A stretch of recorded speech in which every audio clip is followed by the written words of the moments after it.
Baik untuk perwakilan ataupun moderator dari kelompok 2 dipersilakan untuk mengambil alih. Terima kasih. Ya, kemungkinan kita hari ini 5 kelompok aja dulu ya adik-adik ya. Ya, nanti saya akan lakukan di pertemuan kelima.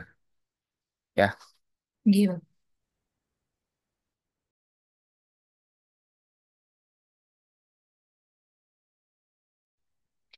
Baik, mohon izin. Saya sebagai perwakilan dari kelompok 2 yang akan memoderatori presentasi dari kelompok 2. Sebelumnya, selamat siang. Om Swastiastu. Assalamualaikum warahmatullahi wabarakatuh. Shalom Namo Buddhaya dan salam harmoni. Yang terhormat, Bapak Agus Saputra selaku dosen pengampu mata kuliah ITEKES kita pada hari ini serta teman-teman sekalian yang saya hormati. Perkenalkan, saya Komang Dela Pramita Putri dengan Nahirani 015 akan memoderatori jalannya presentasi dari kelompok 2 hari ini. Untuk itu, kepada rekan saya Fadil Rahman, mohon izin untuk share screen PowerPoint dari kelompok 2.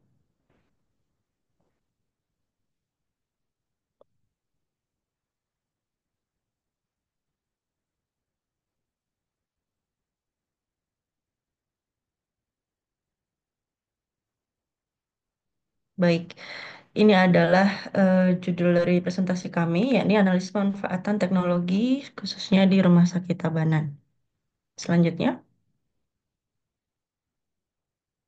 Baik, kami beranggotakan 7 kelompok, di mana yang pertama ada Zawjah Nur Fajriati, lalu ada Igede Yogi Lingga Pradipa, Ikomang Aditya Negara, Fadel Rahman, Kadek Listia Prasetya Dewi, saya sendiri, Komang Dela Pramita Putri, dan Kadek Wanda Pratiwi Adi Brata.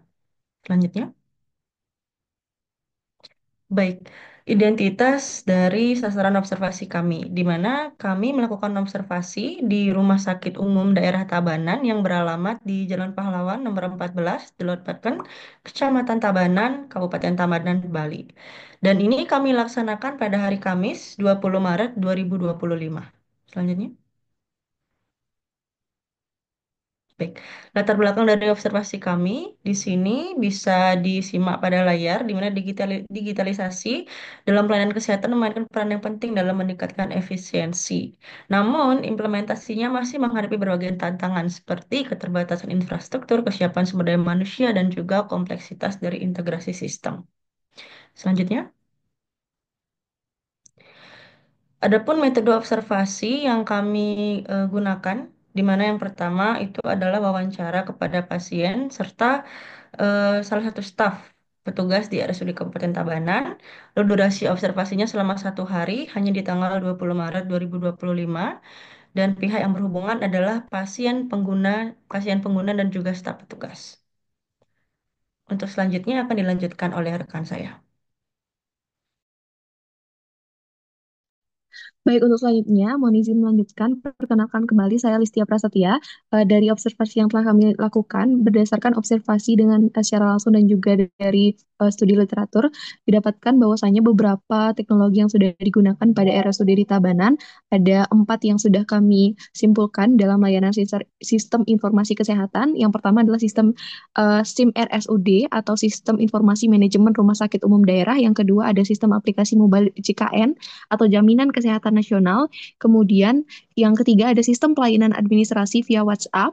Kemudian dilengkapi dengan sistem Sigita Merak 4.0 Smart Maruti, di mana keempat sistem ini sebenarnya dilaksanakan secara berkesinambungan sehingga nantinya antara satu sistem dengan sistem lainnya saling melengkapi. Namun tetap saja masih terdapat analisis terkait kelebihan dan kekurangan yang kami dapatkan. Bisa di next? Yang pertama adalah sistem SIM RSUD atau Sistem Informasi Manajemen Rumah Sakit Umum Daerah.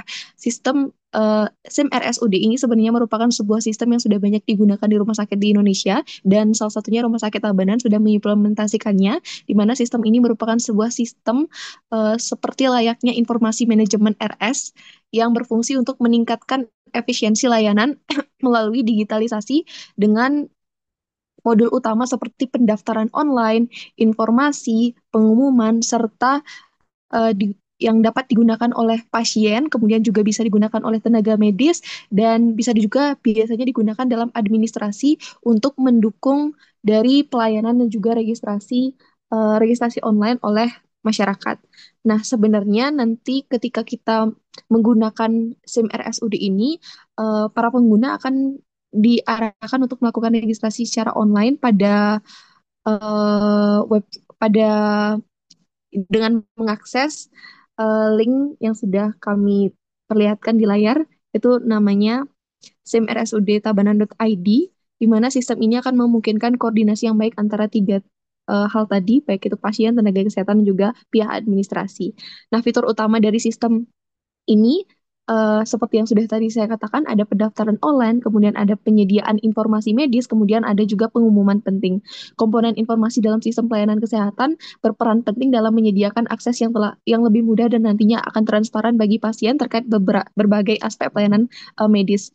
Informasinya mencakup seperti jadwal praktek dokter, kemudian pilihan poliklinik, kemudian daftar tenaga medis yang bertugas pada hari dan jam eh, yang diinginkan pasien sehingga pasien dapat merencanakan kunjungan mereka.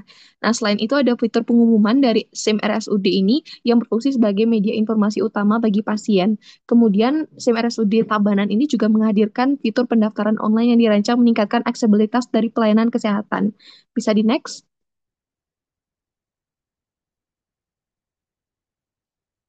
Seperti yang tadi saya sampaikan, terdapat tiga komponen utama, ada informasi, pengumuman, dan pendaftaran online. Informasi memberikan jadwal praktik dokter, poliklinik, dan juga rancangan untuk kunjungan pasien. Kemudian pendaftaran online memudahkan pasien untuk mengisi pada website hanya dengan mengisi nik, kategori pasien, tanggal berobat, poliklinik tujuan, dokter pilihan, serta nomor HP untuk keperluan informasi. Kemudian pengumuman terkait informasi penting pada pelayanan medis dan juga kedatangan pasien. Next, nantinya dengan tiga informasi ini, karena pendaftaran online hanya melalui website, akan dilengkapi oleh beberapa sistem lainnya yang sudah tadi saya sebutkan. Ini adalah bentuk dari sistem SIM RSUD di Tabanan, bisa diamati bentuknya dan juga websitenya, dan sudah terdapat juga tata cara yang disampaikan yang telah dilampirkan pada website dari RSUD Tabanan. Next, baik, selanjutnya akan dijelaskan oleh rekan saya. Terima kasih. Baik, selanjutnya yaitu sistem aplikasi mobile JKN atau Jaminan Kesehatan Nasional. Yang di mana sistem ini sebenarnya digunakan oleh berbagai rumah sakit di Indonesia, yang di mana dikarenakan mobile JKN ini aplikasi dari BPJS Kesehatan, yang di mana fungsi utamanya yaitu mempermudah akses layanan kesehatan secara digital. Yang di mana fitur utamanya itu seperti pendaftaran peserta, cek kepesertaan, antrian online, konsultasi dokter, dan pembayaran iuran. Next. Yang dimana untuk seperti yang saya sebutkan tadi, fitur utamanya itu ada 4, yang dimana pertama pendaftaran kepesertaan, di mana aplikasi ini menyediakan fitur pendaftaran peserta baru itu secara untuk registrasi JKN secara online, yang dimana cek status kepesertaan juga itu untuk mengetahui status aktif atau tidaknya BPJS Kesehatan dari pasien.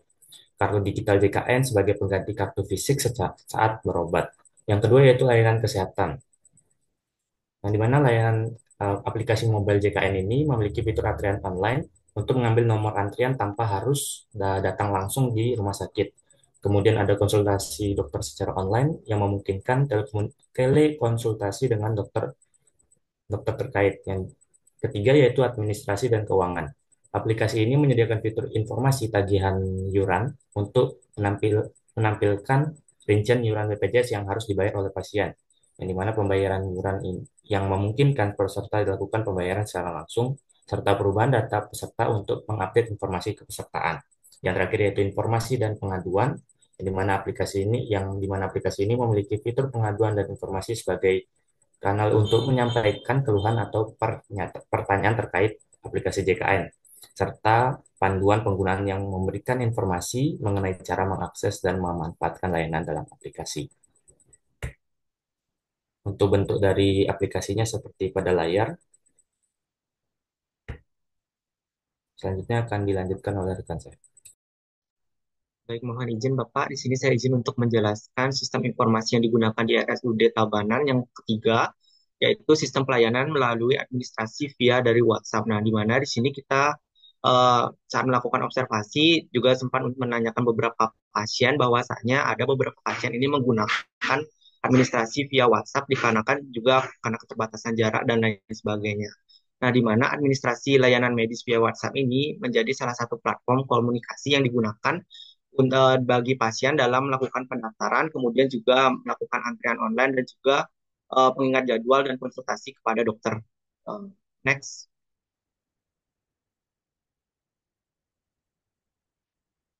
Nah, kemudian fitur utama sistem administrasi via WhatsApp sebenarnya hampir sama seperti WhatsApp yang sering kita gunakan, di mana nantinya pasien ini akan mengirimkan beberapa data-data, baik itu data-data seperti nama, alamat, jaminan, ataupun jika pasien memiliki kartu BPJS juga bisa dikonfirmasikan melalui via foto. Nah, nantinya dari administrasi ini nanti rumah sakit ini akan menyerahkan yang namanya surat eh, pendaftaran penjamin saat nantinya akan melakukan pengobatan langsung ke RSUD. Next.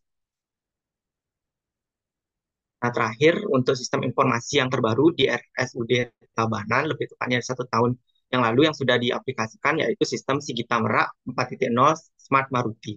Nah, di mana Sigita Merak 4.0 Smart Maruti ini adalah sistem informasi manajemen yang berbasis web di RSUD Tabanan yang nantinya bisa mengintegrasikan layanan administrasi dan juga medis sehingga nantinya bisa meningkatkan efisiensi pelayanan, akurasi data, serta transparansi dalam pengelolaan pasien baik antara administrasi dan juga kepada dokter terkait.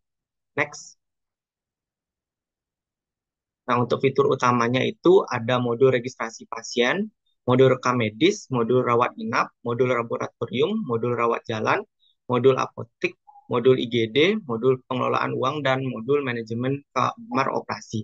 Nah, nantinya semua fitur ini akan berkorelasi dengan bagian administrasi di mana pasien saat melakukan check up ataupun melakukan pengobatan secara langsung untuk rekam medis, kemudian juga untuk hasil-hasil lab, nantinya bisa langsung terintegrasi ke dalam sistem yang nantinya bisa secara transparansi dilakukan di bagian administrasi.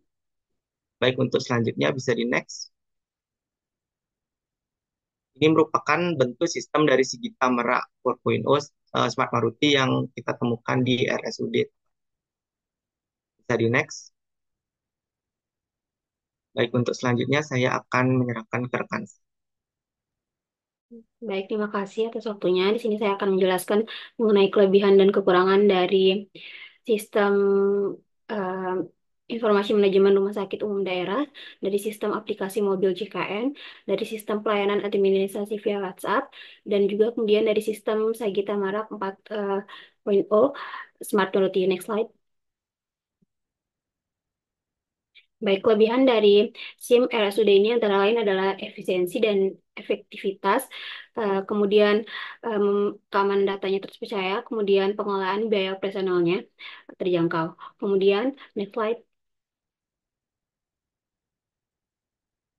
Baik, kelebihan dari mobil jaminan kesehatan nasional ini adalah tersedia untuk BPJS, kemudian efisien biaya bagi pasien, kemudian integrasi dengan SIM RS. Next slide. Baik, kelebihan dari pelayanan administrasi via WhatsApp. Antara lain adalah pendaftarannya bisa dilakukan secara online, kemudian kepuasan pelanggannya terpercaya, kemudian pengurangan biaya operasional. Kemudian next slide. Kelebihan dari Sagita Marak 4.0 yaitu antara lain integrasi data real time, kemudian efektivitas pelayanannya terjangkau, kemudian integritas dengan sistem JKN. Kemudian next slide. Kemudian kekurangan dari sistem-sistem tersebut antara lain tingkat penggunaannya rendah, di mana dari Juli hingga Oktober 2023 hanya 0,022% yang menggunakan layanan menggunakan WhatsApp. Kemudian masih ada antrian fisik. Meskipun di sini pendaftarannya bisa dilakukan secara online, pasien tetap harus antri sebelum masuk ke poliklinik, sehingga manfaat pendaftaran kurang optimal. Kemudian jaringan sistem yang tak stabil, di mana terdapat kendala seperti jaringan error yang menyebabkan sistem WhatsApp kadang tidak bisa digunakan secara efektif. Kemudian proses manual yang masih dominan, di mana data pasien yang mendaftar melalui WhatsApp masih harus dimasukkan manual ke sistem oleh petugas pendaftarannya, sehingga menambah beban kerja. Next slide. Kemudian respon petugas tidak terlalu cepat, di mana Mohon petugas izin, mengalami kesusahan. Ridi, Rauzah, berdasarkan arahan dari eh, Bapak Agus, kita langsung ke rekomendasi ya.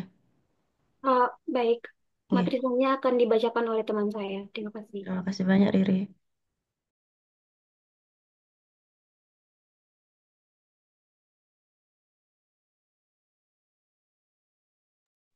Baik, bisa di next slide. Baik. Eh, yang selanjutnya itu terkait dengan rekomendasi perbaikan dari sistem ini. Berdasarkan hasil observasi yang telah dilakukan terhadap beberapa aspek penting yang perlu diperbaiki dan ditingkatkan dalam sistem SIM RSUD Tabanan, yaitu peningkatan infrastruktur teknologi, meningkatkan kemampuan staf, dan juga evaluasi dan sosialisasi berkala. Terkait dengan aplikasi JKN itu sendiri, ada beberapa rekomendasi, yaitu peningkatan stabilitas aplikasi, menambahkan fitur baru, evaluasi, dan juga sosialisasi secara berkala. Untuk pelayanan via WhatsApp, mungkin bisa eh, menambahkan perangkat, meningkatkan keamanan, dan juga evaluasi dan serta sosialisasi yang secara berkala. Untuk Sigita Merak 4.0, optimalisasi integrasi, meningkatkan keamanan, dan peningkatan infrastruktur teknologi. Bisa di next slide. Baik, untuk yang selanjutnya saya kembalikan kepada moderator. Terima kasih. Baik, berdasarkan hasil observasi dan juga penyusunan tugas kami, kesimpulannya adalah penerapan SIM RSUD Tabanan, Mobile JKN, dan administrasi melalui WhatsApp di RSUD Tabanan telah meningkatkan efisiensi pelayanan kesehatan. Namun, agar integrasi sistem lebih optimal dan pelayanan pasien semakin maksimal, masih diperlukan perbaikan termasuk peningkatan infrastruktur teknologi serta pelatihan bagi tenaga medis dan administrasi. Selanjutnya, baik, ini adalah daftar pustaka yang kami eh, miliki begitu. Selanjutnya, baik, sekian dari presentasi kami. Untuk itu, kami kembalikan kepada Bapak untuk dilakukan sesi diskusi. Terima kasih banyak. Oke, terima kasih kelompok dari Dela ya. Oke, saya lihat yang dilakukan ya cukup detail, tidak hanya dalam satu platform ya. Ada SIM RSUD, kemudian ada Sigita Merak. Dua-duanya eh, ada fitur manajemen administrasi rumah sakit. Benar ya? Dua-duanya ada fitur tersebut. Betul. Benar, Bapak. Halo? Ya? Oke. Eh, Bagaimana mereka menggunakan dua dua aplikasi tersebut secara bersamaan kalau ternyata fiturnya sama?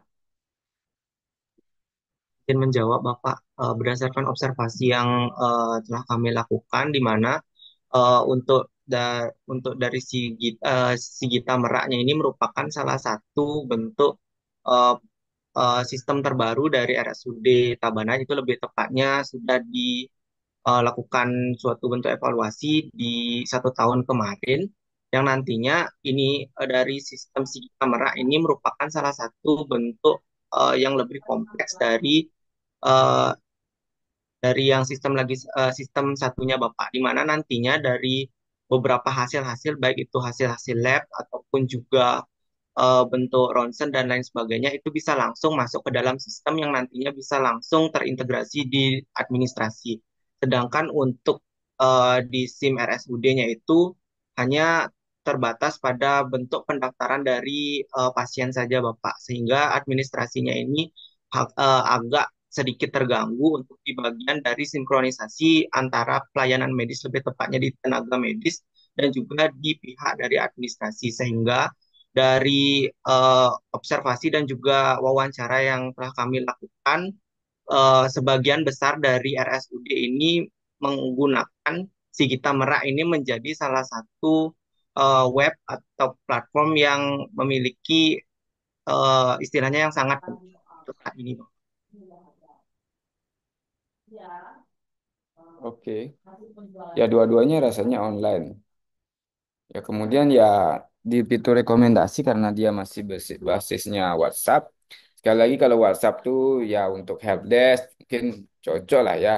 Tapi kalau untuk hal-hal yang memang sifatnya sudah pasti dan prosedurnya ada, ya itu memang sebaiknya dibutuhkan sistem. Kenapa demikian? Ya riwayat pelaporan ada, kemudian gampang kita mengintegrasikan. Ya kecuali misalnya helpdesk mungkin ada laporan-laporan yang cukup banyak dan jenisnya berbeda-beda, ya itu cocok mungkin dengan helpdesk, dengan WhatsApp. Ya, dari rekomendasi juga tadi disampaikan peningkatan di autentikasi level keamanan, ya itu harusnya memang ya hal standar yang harus ada. Rasanya itu juga di sudah ada di sistemnya Yogi. Hanya mungkin terkait misalnya kalau di rekam medis sudah jalan belum rekam medisnya Sudah Bapak langsung terintegrasi di sana. di Simera atau di SIM-MRSUD. Di mana nantinya ini semua datanya itu masuk ke Simera Bapak. Sehingga nanti dari pendaftaran itu bisa langsung terintegrasi langsung ke rekam medis jika pasien itu memang sebelumnya sudah pernah datang ke RSUD. Yang saat ini itu sudah terjadi atau masih dengan JKN. Sudah Bapak. Berarti ini memang keputusan sistem yang memang hanya dibuat untuk RSUD Tabanan aja ya Simera. Ya, ini betul ya. Oke Bapak. Mereka sudah mengadopsi eh, endpoint atau bridging BPJS untuk layanan rekam medis terintegrasi. Seperti itu mungkin simpulannya Yogi ya. Oke Bapak. Oke. Ya, hanya di rekomendasinya ini eh, belum begitu detail ya. Apalagi di sana tadi disampaikan adanya screening yang masih sifatnya dengan eh, kuesioner ya. Ya mungkin itu sudah sempat disolusikan atau disarankan dengan chatbot berbasis AI. Oke, oke cukup rasanya. Terima kasih untuk kelompok Dela dan Yogi. Kita lanjut ya ke kelompok yang lain. Fani, gimana bisa menampilkan timernya, Fani? Mohon izin Bapak sedang diproses sama temannya. Sekarang Oke. kita mulai dari kelompok satu lagi nih Pak. Sudah siap untuk kelompok satu ini. Oh, iya, ya. Jadi, untuk perwakilan dari kelompok satu dipersilakan untuk mengambil alih. Terima kasih.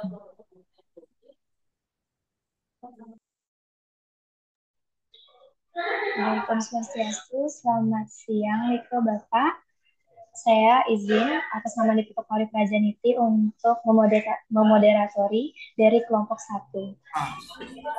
Baik, untuk yang pertama dari Nirmala, mohon untuk share screen terlebih dahulu. Terima kasih. Guys, anjing.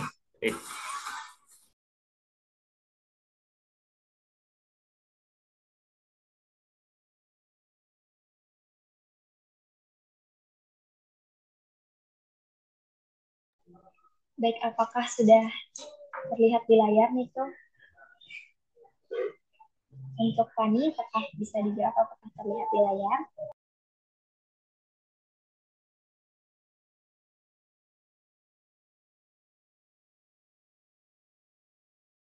Silakan.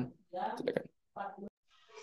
Baik Bapak, terima kasih atas kesempatannya. Kami dari kelompok satu izin untuk menjelaskan atau mempresentasikan terkait dengan laporan observasi lapangan dari implementasi aplikasi e-Puskesmas pada Puskesmas Salah Satu. Baik, bisa di next. Sebelum lanjut pada materi dari presentasi kami, izinkan saya untuk memperkenalkan terkait dengan anggota tim kami. Yang pertama ada Nirmala dengan akhiran NIM 01, ada saya sendiri, Kauri Prajaniti, dengan akhiran NIM 002, ada Ratih, NIM 003, ada Desinta 004, ada Krisna 005, ada Laksmi 006, ada Aji Suara 007, dan juga ada Daneswari 008. Terkait dengan pemateri dari presentasi kami semua akan menjelaskan terkait dengan bagian yang telah kami buat. Bisa di next. Baik terkait dengan identitas dan juga latar belakang, akan saya serahkan kepada pemateri selanjutnya. Terima kasih. Baik, selanjutnya saya izin untuk menjelaskan terkait dengan observasi yang telah kami lakukan, di mana kami sendiri melakukan observasi pada Sabtu 22 Maret tahun 2025 di Puskesmas Sawan 1 yang berlokasi di Jalan Raya Sangsit, Kecamatan Sawan, Kabupaten Buleleng. Di mana untuk nama dan juga jenis itu adalah Puskesmas Sawan 1 dan merupakan pusat kesehatan masyarakat tingkat pertama yang berperan dalam pelayanan kesehatan masyarakat. Adapun latar belakang hal-hal yang melatar belakangi kami untuk melakukan observasi ini, di mana kini sistem pelayanan kesehatan telah beralih dari sistem berbasis konvensional menjadi sistem berbasis elektronik, dan implementasi dari aplikasi digital pada pelayanan kesehatan dapat memberikan manfaat seperti meningkatkan efisiensi kerja dan juga meningkatkan kualitas pelayanan kepada masyarakat. Dan Puskesmas sendiri memiliki fokus pada upaya promotif dan juga preventif, dan sehingga membutuhkan dukungan sistem informasi yang andal untuk memaksimalkan pelayanan kesehatannya. Oleh karena itu, observasi ini dilakukan untuk mengkaji penggunaan aplikasi digital. Dalam hal ini kita fokuskan pada e-Puskesmas sebagai sistem yang dapat mendukung pelayanan yang lebih efisien dan juga berkualitas. Dan adapun metode dari observasi ini adalah tiga hal. Yang pertama itu adalah wawancara, di mana kami melakukan wawancara kepada tenaga kesehatan yang bertanggung jawab atas penggunaan aplikasi digital. Kemudian yang kedua itu adalah observasi langsung. Dan yang ketiga itu adalah kajian literatur, di mana kami melakukannya selama 2 hari untuk kajian literatur ini. Dan dengan metode ini kami berharap dapat memperoleh gambaran yang jelas tentang pemanfaatan dan juga tantangan dalam penggunaan aplikasi digital di Puskesmas Sawan 1.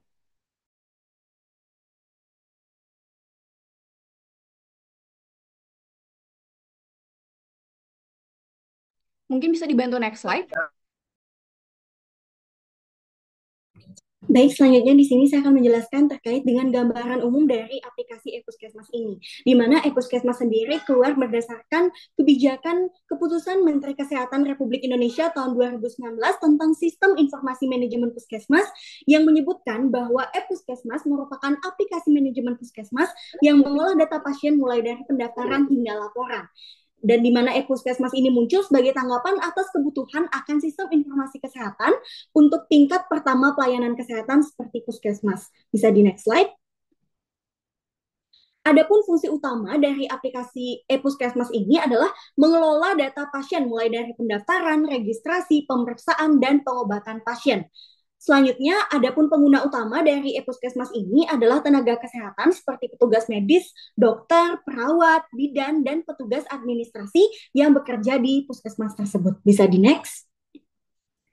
Selanjutnya terkait dengan fitur utama, ada pun beberapa fitur utama di aplikasi e-Puskesmas ini. Yang pertama, pendaftaran pasien online, sehingga fitur ini mampu memudahkan pasien untuk melakukan proses registrasi itu dari rumah dan membuat janji temu secara online melalui website e-Puskesmas ini. Kemudian yang kedua, rekam medis elektronik, di mana fitur ini dapat menyimpan rekam medis pasien secara digital, termasuk riwayat kesehatannya, riwayat penyakitnya, hasil pemeriksaannya, hingga ke resep obatnya. Kemudian yang ketiga, manajemen antrian, di mana fitur ini dapat mengorganisir jadwal dan antrian pasien dalam pelayanan medis. Kemudian yang keempat, pelaporan dan statistik, di mana fitur ini dapat memuat data yang menghasilkan laporan untuk memantau kinerja puskesmas dan mencatat juga angka-angka kejadian penyakit yang sedang tren di puskesmas tersebut. Kemudian yang kelima, pengelolaan obat dan stok. Pada fitur ini mampu mengecek ketersediaan obat-obatan dan perlengkapan medis yang tersedia pada puskesmas tersebut. Dan yang terakhir, terintegrasi dengan sistem lain, di mana e-Puskesmas ini terhubung dengan sistem seperti JKN Mobile, yang merupakan sistem dari BPJS, kemudian Satu Sehat, sehingga membuat proses administrasi menjadi lebih mudah.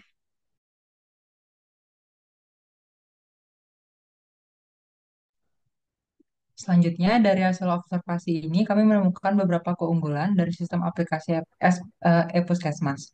Yaitu yang pertama, ada kemudahan akses terhadap rekam medis, di mana rekam medis pasien tersimpan secara digital sehingga memudahkan akses riwayat kesehatan pasien dan mengurangi penggunaan dokumen fisik yang kurang efisien serta memerlukan ruang penyimpanan. Kemudian yang kedua, proses pelayanan di fase pertama menjadi efisien, di mana koordinasi antar unit juga menjadi lebih baik, sehingga alur pelayanan mulai dari pendaftaran, pemeriksaan, hingga pengambilan obat di apotek menjadi lebih cepat. Lalu yang ketiga, e-puskesmas ini juga sudah terintegrasi dengan sistem kesehatan lain seperti Picare milik BPJS dan Satu Sehat, sehingga memudahkan sinkronisasi data milik pasien.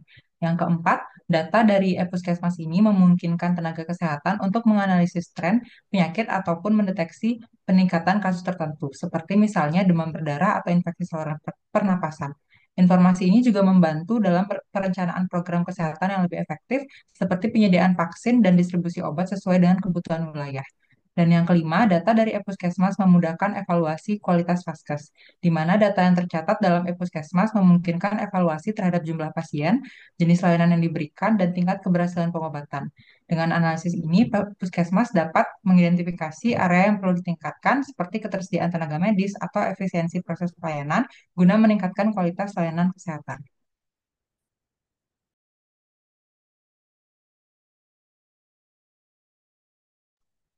Sedangkan berikut merupakan temuan kami terhadap tantangan dan kendala yang ditemui dalam penggunaan e-puskesmas. Yang pertama, e-puskesmas tidak berfungsi dengan baik saat kendala jaringan, sehingga membuat petugas harus kembali ke pencatatan manual dan membuat waktu tunggu pasien menjadi lebih lama, terutama pada saat e-puskesmas mengalami gangguan. Yang kedua, belum sepenuhnya menggantikan kegiatan manual. Puskesmas belum sepenuhnya digunakan untuk menggantikan kegiatan manual, seperti contohnya pencatatan pendaftaran oleh petugas dan tidak sepenuhnya juga menggunakan fitur rekam medis elektronik pada puskesmas. Kemudian yang ketiga, sinkronisasi data dengan Piker BPJS terhalang oleh server yang down. Sehingga hal ini mempersulit daripada baik itu pasien maupun juga rumah sakit untuk melihat bagaimana konfirmasi status keaktifan BPJS daripada pasien. Lalu yang keempat, adanya kontrol akses lemah karena penggunaan akun login yang sama. Penggunaan akun login yang sama untuk semua petugas merupakan salah satu tantangan dari penggunaan e-puskesmas, sehingga kontrol akses menjadi lemah. Kondisi ini juga berpotensi membuka celah bagi penyalahgunaan data dan juga perubahan informasi yang tentunya tidak diinginkan. Dan yang terakhir, beberapa petugas belum fasih menggunakan e-puskesmas, sehingga penginputan data pasien hanya dilakukan oleh beberapa petugas saja. Next slide.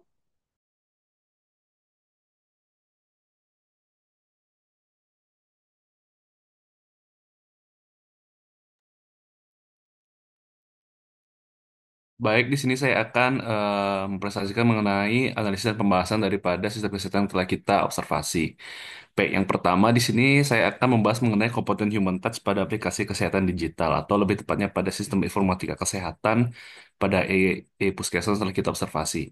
Tentunya human touch pada operabilitas sistem informasi mencerminkan bagaimana keterlibatan komponen-komponen seperti manusia, baik dari interprofesi ya, ada teknisi, tenaga kesehatan ataupun pasien, sehingga bersama-sama hal tersebut mempengaruhi efektivitas sistem dalam memberikan layanan kesehatan yang optimal. Dalam sistem puskesmas ini terdapat beberapa pihak. Yang pertama ada teknisi yang akan mempersiapkan sistem ya, sistem kesehatan yang konfluen dan dapat digunakan yang terintegrasi dengan berbagai profesi yang lain seperti dokter dan juga pasien ataupun beberapa staf lainnya. Kemudian hal ini semata-mata dilakukan untuk menjamin ya sistem yang konfluen yang dapat dimanfaatkan secara komprehensif untuk menyelesaikan sebuah tas tertentu. Next. Baik, adapun dari sistem e-puskesmas ini didapat beberapa jenis dasar informasi lain yang dapat kita cermati bersama. Nah, yang pertama ada terkait data rekam medis. Nah, tentunya data-data seperti ini termasuk dalam data klinis ya, yang akan ditujukan langsung kepada tenaga kesehatan, termasuk pada juga pada hasil pemeriksaan. Nah, kedua data ini merupakan data yang bersifat sensitif dan juga harus dijamin kerahasiaannya untuk menjaga etika profesi dan juga untuk menjamin sistem yang bersahabat dengan penggunanya. Kemudian adapun operasional fasilitas pada sistem Puskesmas ini, jadi pada setiap pencatatan obat itu akan terintegrasi dengan database jumlah obat pada suatu rentang waktu tertentu, sehingga hal ini dapat mempermudah bagi staf apoteker atau staf lab misalnya untuk manage bagaimana intake dan outtake daripada alat ataupun bahan ataupun sarana prasarana yang digunakan untuk menjamin pelayanan kesehatan. Yang terakhir adalah data epidemiologi. Nah, ini data epidemiologi adalah semata-mata merupakan eh, data untuk menjamin prevalensi ya, untuk ditujukan sebagai dasar sebuah penelitian ataupun eh,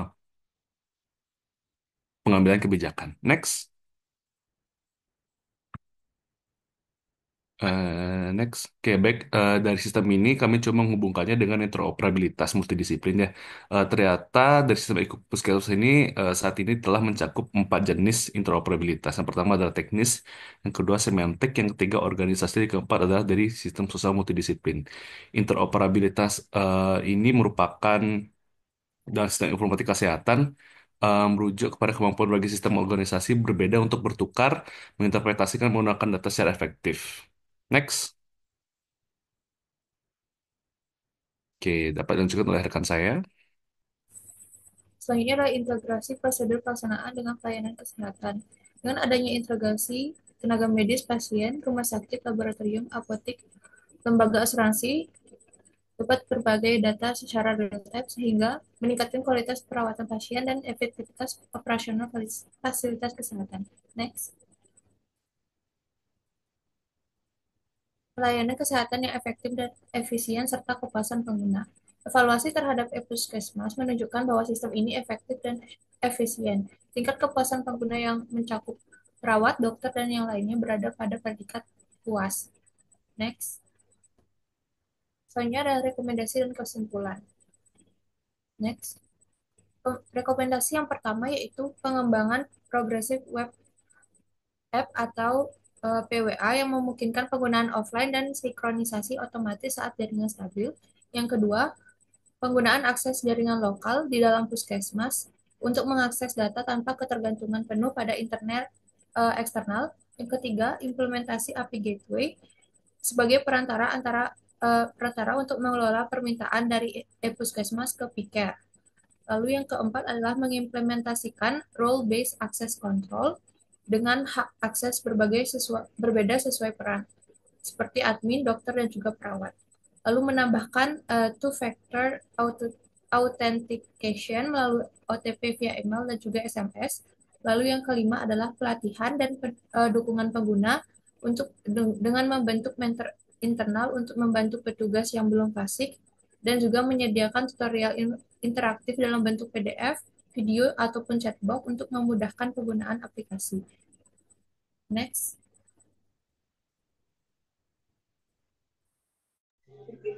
Baik, adapun dapat kami simpulkan bahwasannya aplikasi e-Puskesmas memang sudah banyak digunakan untuk segala kegiatan yang berlangsung di puskesmas tersebut, dan juga beberapa kendala yang dialami oleh pengguna itu dapat sekiranya diminimalisir dengan rekomendasi yang kami berikan yang sudah dijelaskan oleh rekan saya tadi. Next. Baik, berikut merupakan daftar pustaka yang kami gunakan. Next. Baik, yang dapat kami presentasikan, saya kembalikan kembali kepada Pak Agus. Terima kasih. Oke, terima kasih. Ya, waktunya lewat lagi ya. Oke, saya langsung ke bagian rekomendasi. Ya, adik-adik. Yang pertama, satu pengguna itu satu akun.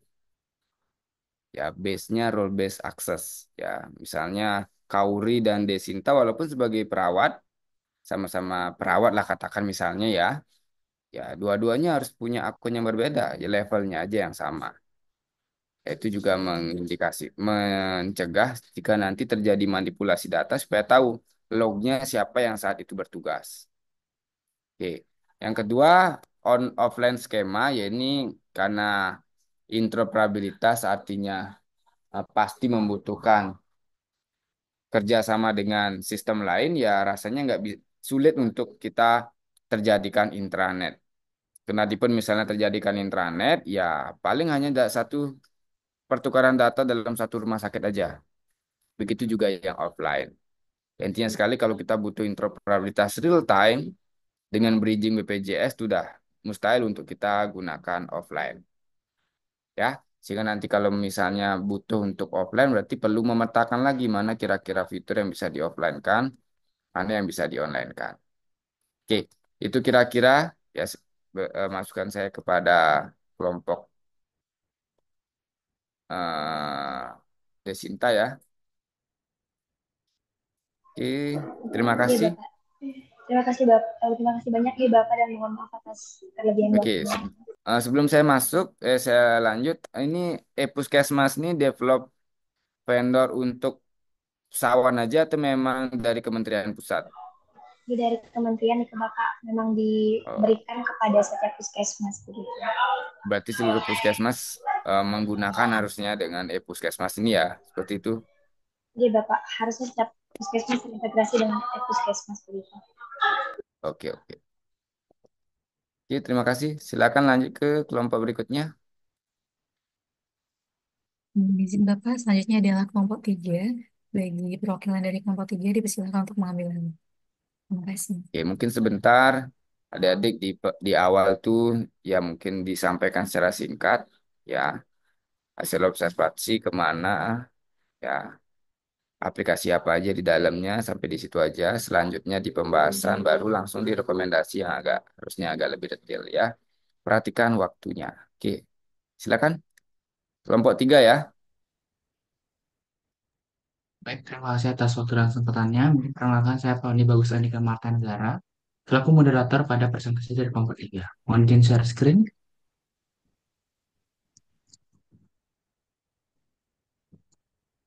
Baik, apakah sudah terlihat?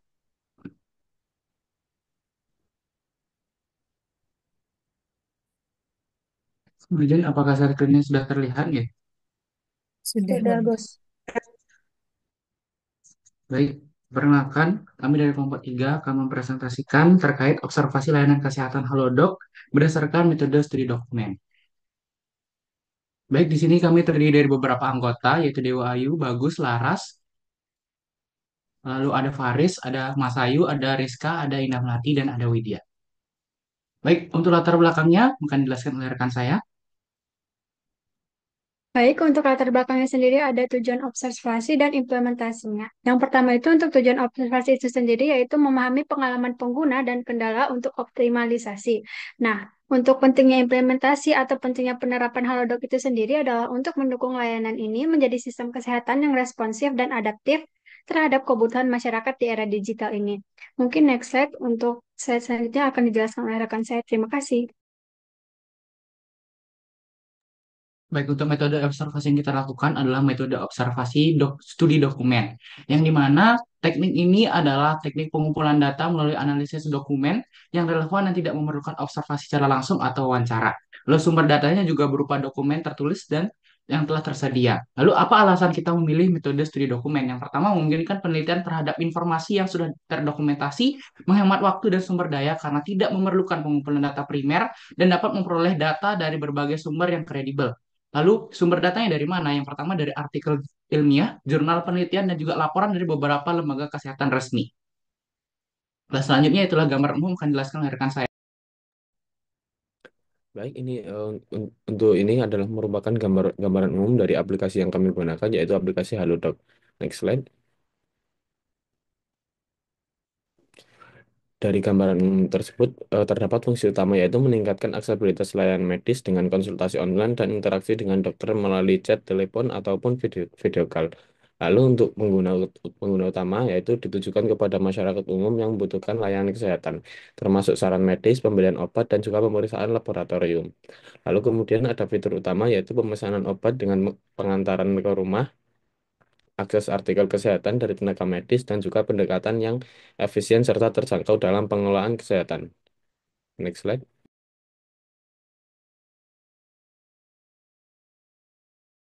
Baik, berikut merupakan keunggulan dari Halodoc yang kami temui. Yang pertama adalah aksesnya yang terbuka untuk konsultasi kesehatan secara digital. Jadi, untuk akses Halodoc ini sendiri dapat kita akses dalam 24 jam, di mana saja dan juga kapan saja dengan menggunakan perangkat yang terhubung dengan internet. Lalu keunggulan yang kedua adalah ketersediaan beragam layanan kesehatan. Selain konsultasi dokter secara online, Halodoc juga menyediakan berbagai layanan seperti pembelian obat secara online, kemudian juga Halodoc bisa membuat pembuatan janji temu rumah sakit apabila diperlukan pemeriksaan fisik ataupun pemeriksaan penunjang lainnya. Dan yang ketiga adalah terkait dengan layanan medical check-up berupa tes kesehatan, layanan kesehatan mental, kemudian fasilitas lainnya seperti kalkulator body mass index, kalender menstruasi, dan juga pengingat obat. Dan yang terakhir terkait dengan efisiensi waktu dan juga biaya layanan kesehatan, karena dari pengguna tentunya tidak perlu untuk datang secara langsung, sehingga hal ini memudahkan pasien yang memiliki keterbatasan mobilitas, tinggal di daerah yang jauh dari layanan kesehatan, ataupun dari pasien yang memiliki jadwal yang padat, karena dari pasien dapat berkonsultasi sembari melakukan aktivitas lainnya. Mungkin bisa di next slide. Oke, selanjutnya akan dilanjutkan oleh rekan saya. Baik, lalu kelemahan dari Halodoc itu sendiri adalah yang utamanya adalah sinkronisasi data di aplikasi Halodoc dengan SIM RS yang tidak terhubung dengan baik.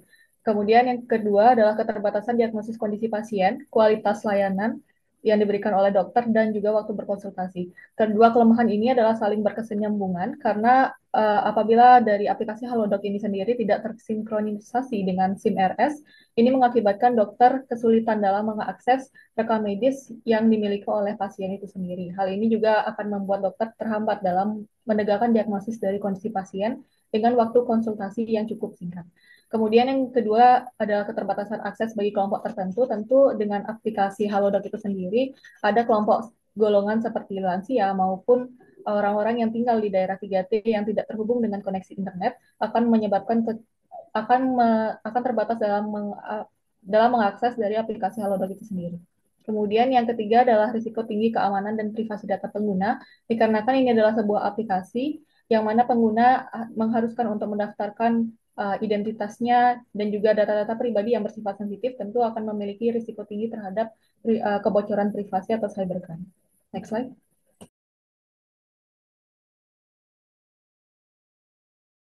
Baik, bisa di next slide. Ini adalah review penggunanya.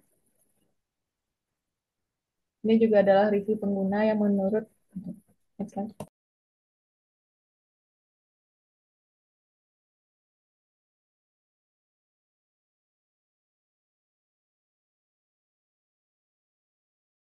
Baik, jadi di sini saya akan menjelaskan terkait analisis efisiensi pada Halodoc itu sendiri. Nah, pertama-tama konsep efisiensi itu dapat dibedakan menjadi 4, yaitu ada waktu, tenaga, biaya, dan infrastruktur itu sendiri.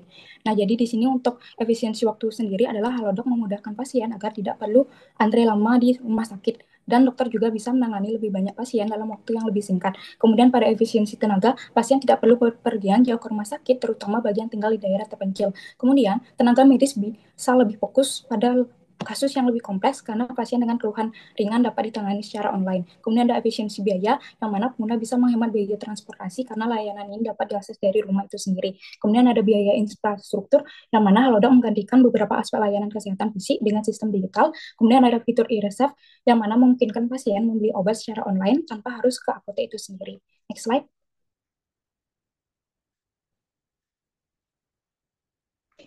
Baik, di sini untuk selanjutnya itu analisis kepuasan pengguna, di mana hal ini dapat dinilai melalui respon pengguna terhadap aplikasi itu sendiri. Yang pertama, Halodoc sendiri, sebagian besar penggunanya memberikan respon yang positif, di mana hal tersebut menunjukkan bahwa fitur dan layanan yang tersedia di dalamnya itu telah terjangkau dan berhasil memenuhi sebagian besar dari kebutuhan dari pengguna itu sendiri. Kemudian, dalam mengakses layanan kesehatan sendiri, itu sudah cukup dipermudah. Meskipun demikian, juga terdapat respon yang eh, membangun atau bersifat kritik terhadap aplikasi ini, di mana hal ini dapat disimpulkan bahwa aplikasi ini tentunya masih diperlukan upaya reparasi dan juga penyempurnaan layanan telemedicine, sehingga dapat meningkatkan kualitas layanan yang diberikan dan juga berimplikasi dalam meningkatkan kepuasan pengguna layanan. Bisa di next slide.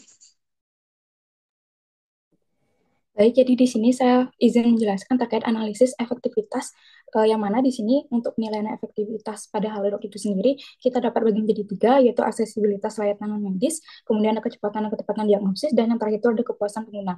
Yang pertama itu aksesibilitas layanan medis. Jadi di sini Halodoc bisa diakses dari mana saja, memudahkan masyarakat mendapatkan layanan medis tanpa hambatan geografis maupun administratif.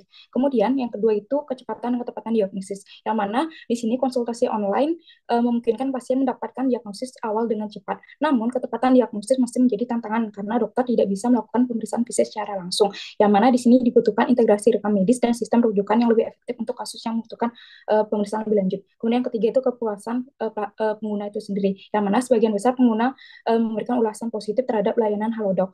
Namun faktor yang mempengaruhi kepuasan meliputi kemudahan penggunaan aplikasi, kemudian kecepatan respon dokter, serta keamanan data pengguna. Yang mana di sini beberapa aspek masih perlu diperbaiki, seperti ketersediaan dokter dan fitur layanan yang lebih terintegrasi. Next slide.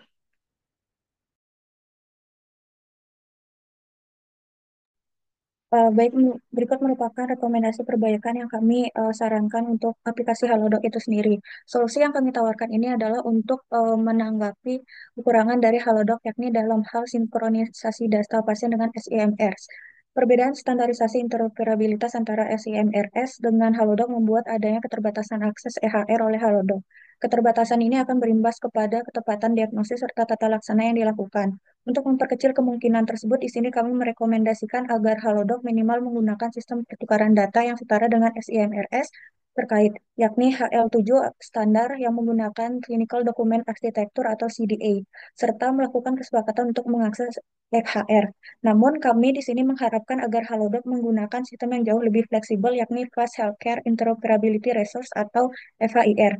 Mengapa kami menyarankan Halodoc untuk memperbarui sistem yang menggunakan FHIR? Itu dikarenakan FHIR merupakan sistem yang lebih fleksibel dibandingkan CDA yang sudah berkembang, yang mana sistem ini mendukung format data yang lebih beragam berupa Cross Enterprise Document Sharing atau XML, JavaScript Object Notation atau JSON, dan Turtle. FHIR akan menggunakan RESTful API sebagai metode transmisi data yang mengakses data melalui HTTP dan mengurangi kompleksitas penggunaan Simple Object Access Protocol atau SOAP dengan memanfaatkan sintak JSON yang sederhana dan mudah dipahami untuk pertukaran data. Dalam hal interoperabilitas data, FHIR mengambil Cross Enterprise Document Sharing atau XDS sebagai kerangka untuk pertukaran rekam medis elektronik. Kemudian juga menggunakan arsitektur interoperabilitas Mobile Access to Health Document atau MHD yang akan mendukung pertukaran data aplikasi seluler, sehingga memungkinkan data FHIR ditransmisikan lintas platform dan perangkat. Untuk standar ini sendiri sudah diadopsi oleh Satu Sehat. Oleh karena itu, di sini kami menyarankan Halodoc untuk melakukan kerjasama dengan Satu Sehat. Kemudian untuk HTTPS serta TLS itu sendiri berkaitan dengan standar keamanan selama enkripsi data rekam medis. FHIR itu sendiri sudah diterapkan oleh aplikasi Satu Sehat. Dan di sini kami juga merekomendasikan Halodoc untuk membuat server berbasis Happy atau HL7 API itu sendiri. Next slide. Berikut merupakan mekanisme dari pembuatan solusi yang kami tawarkan itu sendiri. Seperti yang sudah saya jelaskan tadi, FHIR itu sendiri sudah diterapkan oleh aplikasi Satu Sehat, yang mana nantinya aplikasi ini bisa menjadi Electronic Medical Record Exchange Center. Untuk itu, Halodoc dapat membangun kerjasama dengan Satu Sehat untuk bisa mengakses EHR. Setelah itu, Halodoc membuat server khusus berbasis HL7 FHIR untuk mengolah segala data rekam medis yang hendak diupload ke Satu Sehat. Salah satu jenis sistem dengan standar FHIR adalah HL7 Application Programming Interface atau HAPI. Untuk menjaga keamanan transmisi data antara Halodoc dengan Satu Sehat, maka Hypertext Transfer Protocol Secure atau HTTPS dipilih untuk mengenkripsi data rekam medis dan Transport Layer Security atau TLS selama transmisi. Adanya server khusus yang menjadi perantara antara Halodoc dengan Satu Sehat membuat Halodoc tidak hanya dapat mengakses EHR, akan tapi juga dapat mengirimkan data untuk memperbarui EHR yang tersimpan di Satu Sehat. Namun, Halodoc juga dapat menambahkan inform consent mengenai pengambilan EHR agar tidak melanggar etika kesehatan. Gambar di sebelah kiri merupakan bagaimana sistem FHIR bekerja saat ada tenaga medis yang hendak memasukkan hasil tes terbaru untuk pasien. Saat menambahkan hasil tes Oke, terbaru, bisa sistem di tersebut. next. Next Udah slide. cukup. Hmm. Oke, sudah bagian kesimpulan. Saya kembalikan ke moderator. Baik, untuk kesimpulannya terus itu adalah digitalisasi layanan kesehatan melalui Halodoc meningkatkan efisiensi, tetapi masih menghadapi tantangannya dalam ketepatan diagnosis, keamanan data, dan kepuasan pengguna. Integrasi dengan Electronic Health Record atau EHR menggunakan FHIR dapat meningkatkan akses data medis. Baik, sekian dari kesimpulan dari kelompok kami. Waktu dan tempat untuk waktu diskusi kami serahkan kembali ke Pani. Oke, di antara kalian ada yang pernah menggunakan ini sehingga tertarik untuk apa namanya mengambil topik ke Halodoc?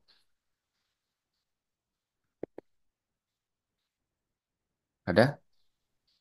Mungkin dari izin menjawab Bapak, mungkin dari kelompok kami sendiri masih belum secara langsung menggunakan Halodoc itu sendiri, akan tapi di sini kami juga mencari beberapa literatur yang mengatakan bahwa Halodoc memiliki kekurangan seperti yang sudah kami jelaskan tadi. Kemudian juga kami melihat dari adanya review-review pengguna yang sudah menggunakan Halodoc secara langsung seperti itu Bapak.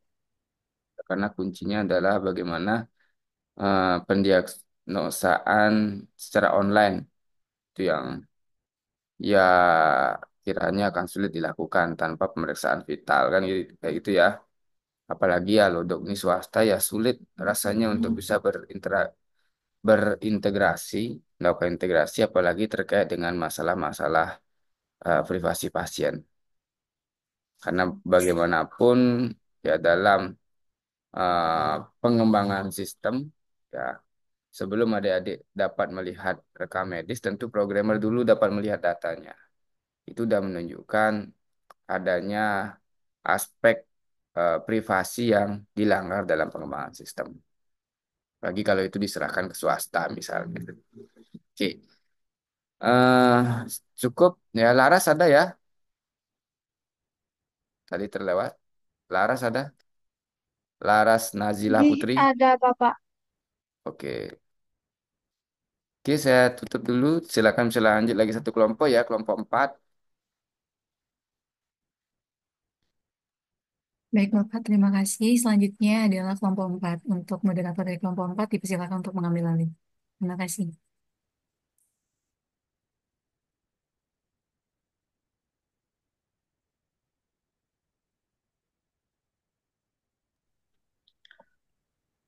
Oke, baik, terima kasih atas kesempatannya.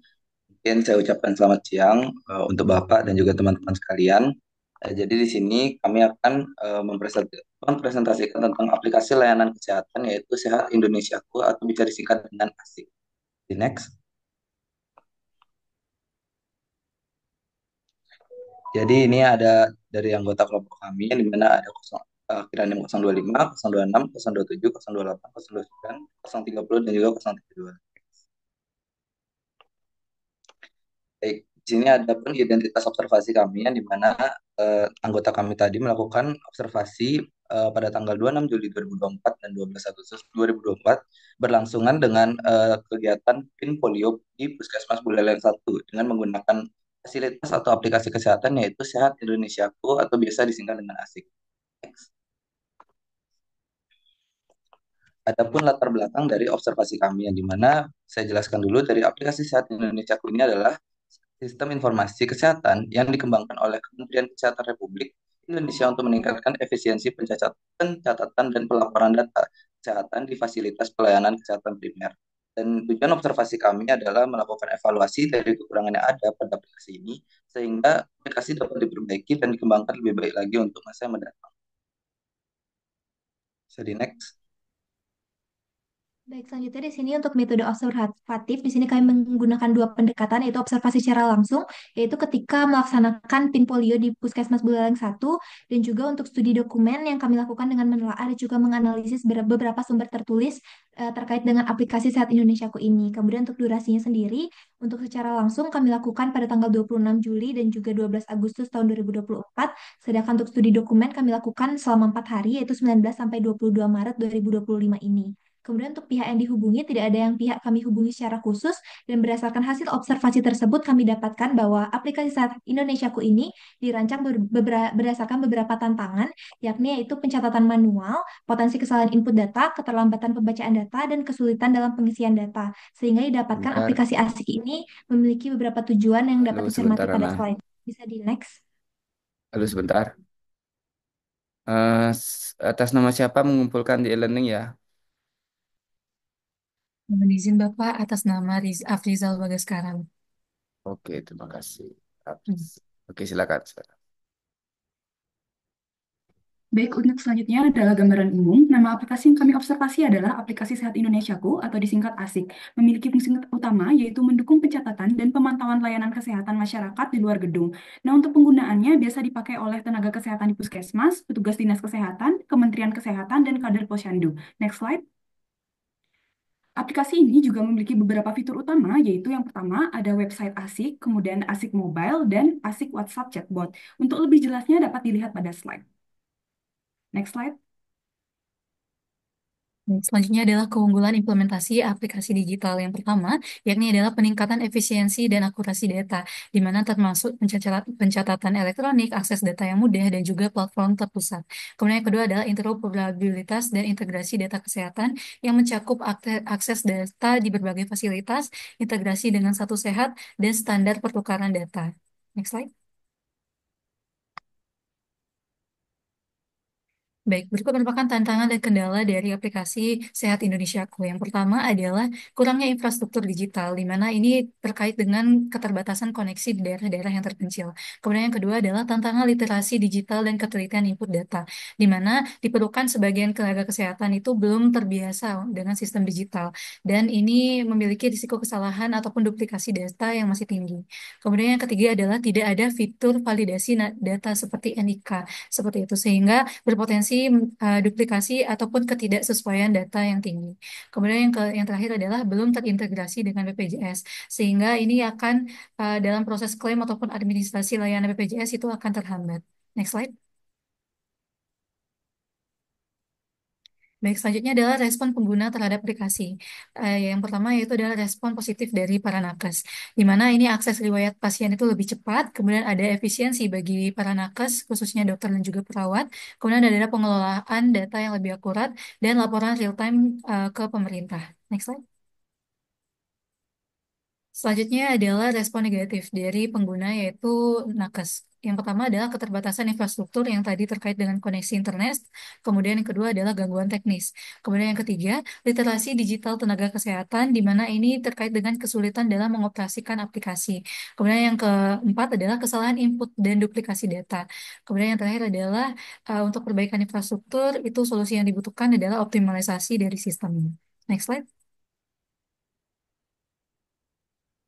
Baik, berdasarkan analisis kekurangan yang telah disampaikan di slide sebelumnya, jadi aplikasi Sehat Indonesia Go ini mempunyai kekurangan yaitu adanya duplikasi data yang ada pada database ASIK.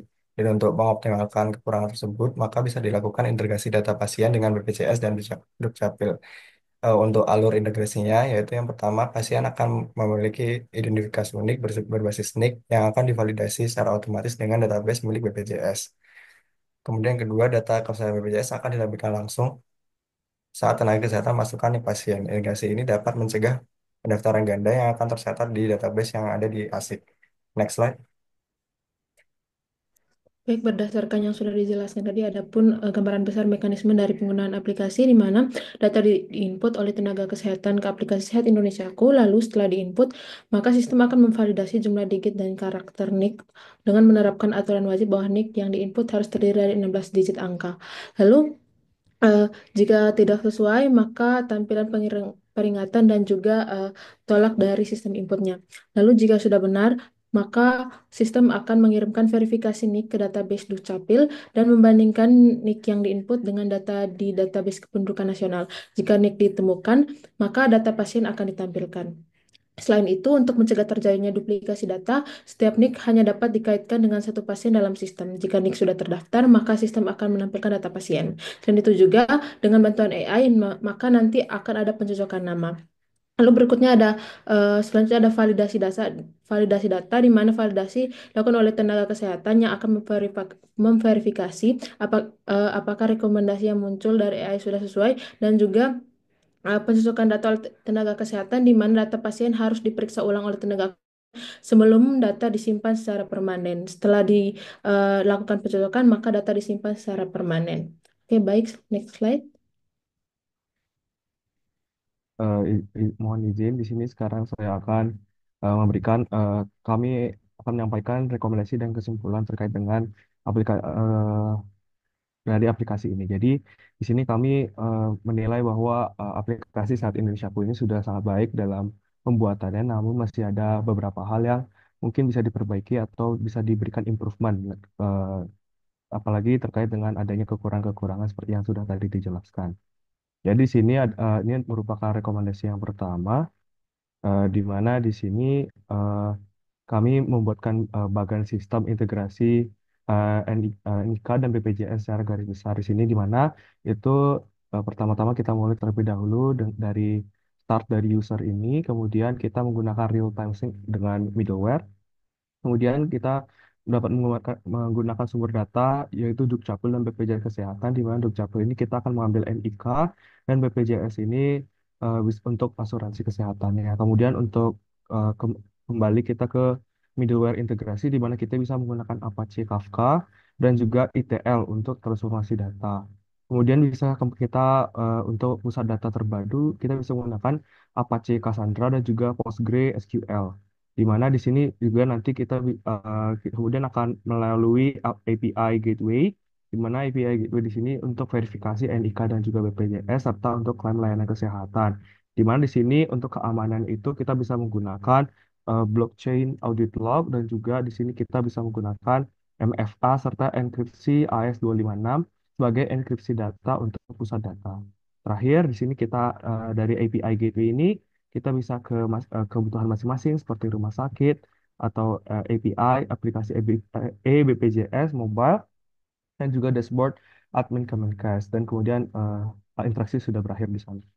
Kemudian di sini juga kami memberikan beberapa sistem bagan peningkatan akurasi dengan bantuan validasi berbasis NIC, kemudian integrasi dengan Dukcapil, serta penggunaan teknologi AI untuk pencocokan nama. Dan biasanya itu ada autofill seperti itu.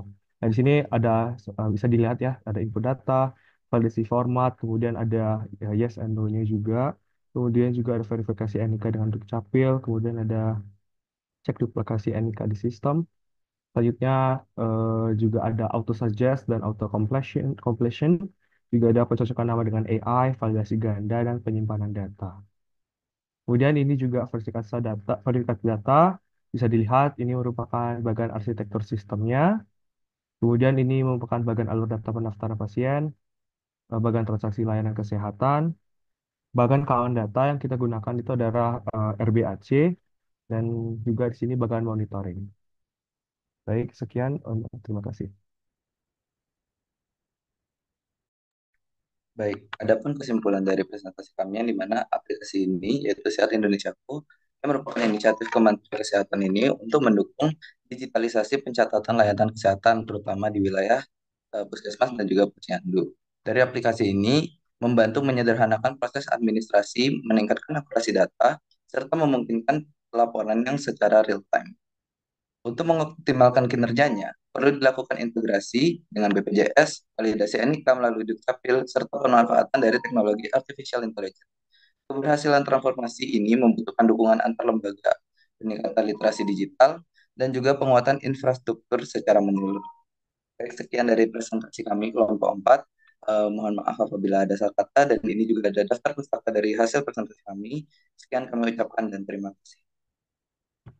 Terima kasih dari Prawira ya dan Fani. Oke, ini kan eh, aplikasi Posyandu benar ya. Kalian sudah sempat menggunakan? Mungkin sudah pernah, Bapak. Oke, tidak pernah ya. Nah, kalau biasanya kalau Posyandu kan saya selalu merujuk pada kartu PINK itu. Ya harusnya di dalamnya ya mirip seperti apa yang ada di kartu PINK itu. Apakah demikian? Mohon izin menjawab, Bapak. Jadi berdasarkan apa yang sudah saya pernah gunakan kemarin untuk aplikasinya itu, memang jatuhnya memang dia memang sesuai dengan buku PIN tersebut. Namun yang membuat agak ribet itu karena kita tuh eh, harus mengubah input dari fisik, kemudian kita masukkan ke dalam aplikasi. Jadinya seperti dua kali kerja, dan belum lagi ada human error yang terjadi, misalnya seperti nama yang tidak bisa dibaca, nama ibu yang tidak ada, NIK yang salah, bahkan sampai kadang-kadang itu bisa dia sudah imunisasi kedua, sementara imunisasi satu tidak ada data atau tidak ada tanggal seperti itu, Bapak. Oke, ya. Saya pengalaman untuk membuat aplikasi semacam ini. Ya, kadang-kadang mentalnya itu di kader. Ya, kader nggak siap. Ya, kalau nggak kader nggak siap, ya seperti tadi akhirnya adik-adik input dua kali. Kadernya masukkan di buku besar itu, kemudian sampai di kantor kalian memasukkannya ke sistem kayak gitu berarti jadinya ya. Betul, Bapak. Itu berarti ada aplikasi, berarti tidak ada di kalau yang tadi disebut kelompok sebelumnya human touch ya. Ya, kitanya belum siap, kader-kadernya belum siap. Padahal kalau kader-kadernya siap, saya rasa ini penting sekali apalagi untuk screening stunting. Ya, ketika nanti misalnya pihak kementerian ataupun dinas kesehatan perlu untuk analisis kebutuhan vaksin misalnya untuk balita, ya mereka akan dengan sangat mudah dan tepat tepat analisisnya untuk penyediaan atau forecasting jumlah vaksin mendatang. Ya padahal tadi saya sudah, oh ternyata ada loh aplikasi ini, tapi nyatanya belum bisa digunakan secara optimal. Nah tadi juga disampaikan tidak adanya sinkronisasi antara dengan BPJS, benar ya? Iya, betul, Pak. Ya, ya mungkin itu adalah alternatif kedua yang jelas intinya karena di sini sistemnya hanya sebagai pencatatan kalau menurut saya dia bukan mengobati, tetapi paling tidak ketika saya mendaftar di dalam satu puskesmas kan ada 3 posyandu. Jadi dimanapun saya bawa bayi, ya riwayatnya itu harus tetap terekam. Ya tadi disampaikan juga menggunakan Apache Kava, kemudian Cassandra itu dapat informasinya dari mana? Siapa yang buat bagan itu? Baik, Bapak mohon izin. Jadi di sini untuk pembuatan bagan itu saya yang membuat Bapak. Jadi di sini teman-teman sudah mencarikan untuk dari mungkin dari bukan imajinasi tapi berdasarkan dari research yang mereka sudah gunakan itu dari jurnal-jurnal Bapak. Nah, jadi di sini saya menggunakan AI untuk memberitahu saya sebenarnya sebaiknya bagannya itu bagaimana dan bagaimana pola logikanya yang bisa dipakai untuk membuat dari mungkin improvement dari aplikasi ini. Jadi yang saya dapatkan itu saya simpulkan menjadi seperti ini, Bapak. Begitu, Pak. Oke, ya sedikit koreksi ya. Ini ah, apa namanya startnya itu kan kita pengennya tujuannya adalah aplikasi real time koneksi ya. Kemudian sumber data Dukcapil ini udah proses integrasi di sini ada BPJS sudah ngambil data sehingga ketika saya memasukkan NIK dia udah ngeget data nih dari sini dari bagan pertama ini sumber datanya ini betul kan ya. Selanjutnya kedua di Apache Kava ini mungkin maksudnya dari Daud adalah membuat ya mapping barangkali ya mapping antara sumber data dari Capil atau BPSDJS Kesehatan dengan data yang tersimpan di e-Puskesmas. Mungkin seperti itu maksudnya ya. Sehingga melibatkan Apache Cassandra di sana. Kayak gitu ya berarti ya. Ya, Iya, cuman betul, Bapak. ya urutan langkahnya aja masih tertukar nih. Ya apalagi dengan aplikasi mobile itu adalah mobile itu berarti ibaratnya kita udah di front end. N-nya ini ada satu aja. Kalau startnya satu berarti N-nya harusnya satu. Ya, oke. eh Baik, Bapak. Cukup ya. Terima kasih dari kelompoknya Daud dan Fani ya terkait dengan Eposyandu. Ya, sudah memberikan informasi baru bagi saya untuk pengembangan aplikasi Eposyandu. Ya, lebihnya nanti adalah untuk pencegahan stunting. Sebelum saya tutup, saya minta konfirmasi Anandia dan Ninyoman Ayu Trisna hadir. Hadir, Pak. Hadir, Bapak. Anandia, oke. Oke, terima kasih. Mungkin saya akhiri dulu adik-adik ya, karena eh, saya harus eh, beranjak untuk kegiatan selanjutnya. Coba nanti dischedulekan ya pertemuan sebelum pengerupukan apakah mungkin itu dilakukan ya, Fani ya? Iya, Bapak. Oke, seperti biasa saya minta Fani untuk melakukan absensi dengan pooling. Oke, Iya, Bapak. saya live duluan ya, nanti bisa dikirim Fani. Selamat sore. Selamat sore, Selamat. Bapak. Terima Terima kasih. kasih, Terima kasih, Bapak. Pak. Terima kasih,